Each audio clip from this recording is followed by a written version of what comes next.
벨링 브랜즈가 이번 분기에도 아주 탄탄한 실적을 발표했는데요.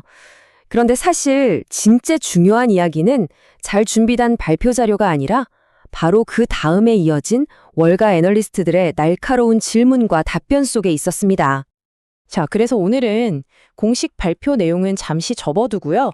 이 각본 없는 질의응답, 그러니까 회사의 미래를 두고 진짜 치열한 논쟁이 벌어졌던 그 현장으로 바로 들어가 보겠습니다. 애널리스트들이 가장 먼저 물고 늘어진 주제, 바로 경쟁이었습니다.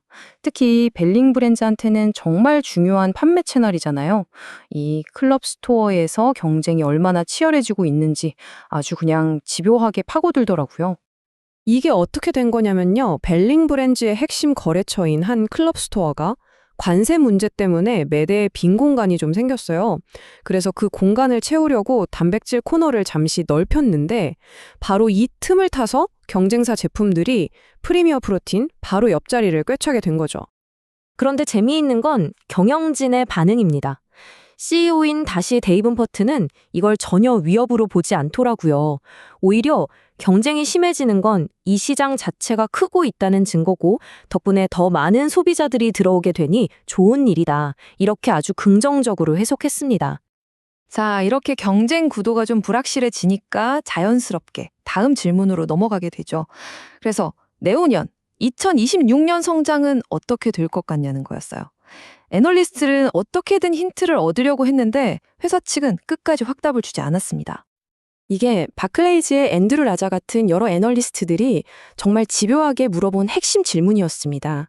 특히 예전에는 다음 해 전망치를 살짝이라도 알려줬었거든요.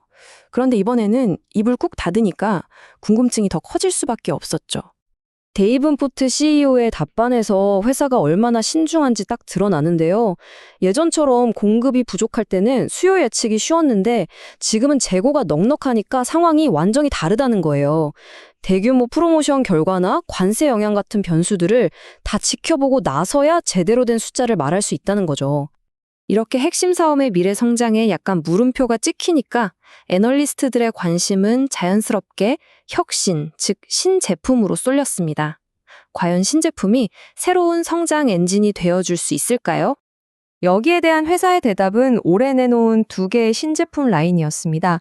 하나는 디저트 맛을 내세운 인덜전스 라인, 다른 하나는 식물성 원료를 쓴 아몬드 밀크 쉐이크였죠.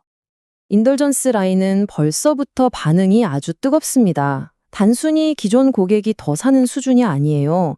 시장 전체 파이를 키우고 프리미어 프로틴 브랜드를 전혀 몰랐던 새로운 사람들까지 끌어들이고 있다는 점에서 아주 의미가 큽니다.